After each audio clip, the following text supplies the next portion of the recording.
In Ezekiel 38 and 39, we come across the king, and he's the chief prince of Meshech and Tubal.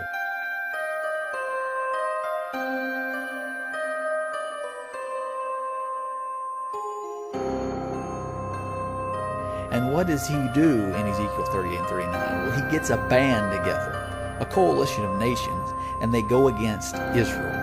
And what happens? Well, God himself comes and fights for Israel. Israel doesn't defend itself at this point. God fights for Israel.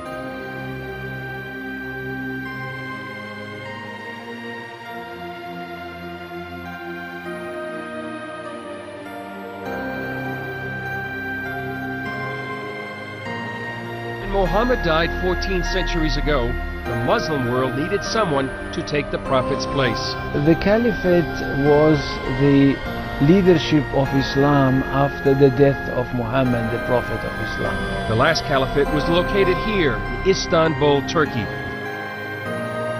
For 400 years, Istanbul and the Topkapi Palace behind me was the political center of the Muslim world.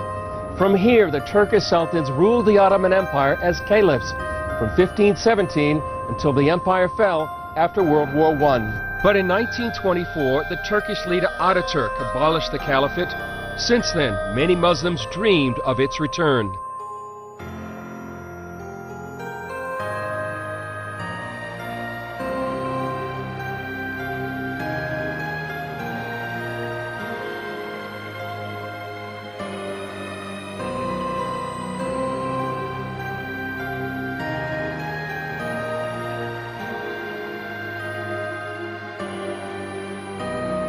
The major aim of the Caliphate is to rule the world, and this can be done under the leadership of one Caliph who he himself only can declare a holy war, a jihad. Some believe a restored caliphate will precede the Islamic Messiah.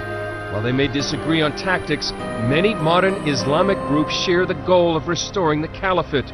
They include the Taliban, Al-Qaeda, Hamas, Hezbollah Tahrir, and the granddaddy of them all, the Muslim Brotherhood. Their goal remains to set up one world Islamic government. The Arab Spring consisted of countries that were once part of the Islamic Caliphate. The Arab Spring is driven by the Muslim Brotherhood. And the Muslim Brotherhood, their number one goal is to bring about the revival of the Islamic Caliphate. This caliphate was destroyed with the fall of the Ottoman Empire. And the head of this former caliphate, or the Ottoman Empire, was modern-day Turkey. In Revelation 17, when it says 5 are fallen, 5 previous empires, they're gone, they've fallen. One is, in John's day, that one was the Roman Empire, and the other is not yet come. But when it comes, it will continue a short while. Then that 7th will become the 8th. The 7th will suffer a fatal head wound and become the 8th empire.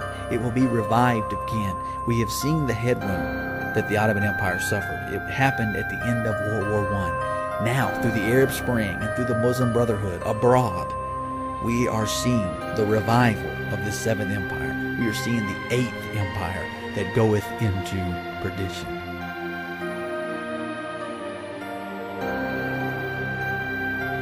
Another potential power player who wants to restore the caliphate is Turkish Prime Minister Erdogan. Some are calling it the Turkish Prime Minister's Arab Revolution Tour, and it started with a bang.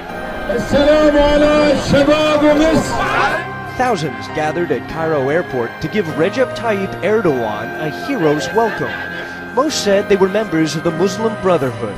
I came to Cairo airport to say welcome to a brave man that we would like to be with Egypt in his war opposite Israel. Against Israel.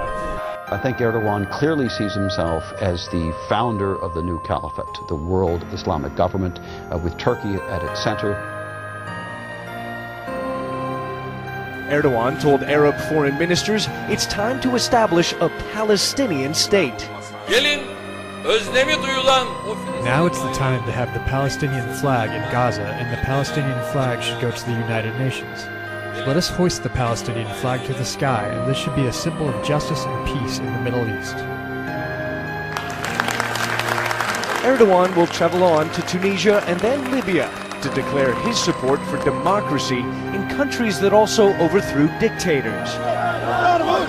The man who has defined and transformed politics in Turkey for a decade clearly has ambitions to do the same in the broader Middle East. Despite the economic crisis across Europe, Turkey stands out as the second fastest growing economy in the world, right after China.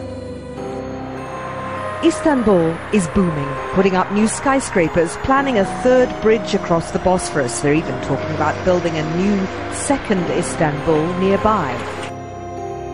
Thank you, President Barack Hussein Obama. This will be quite a legacy for you. And I'm not one of those who says he's not a Christian.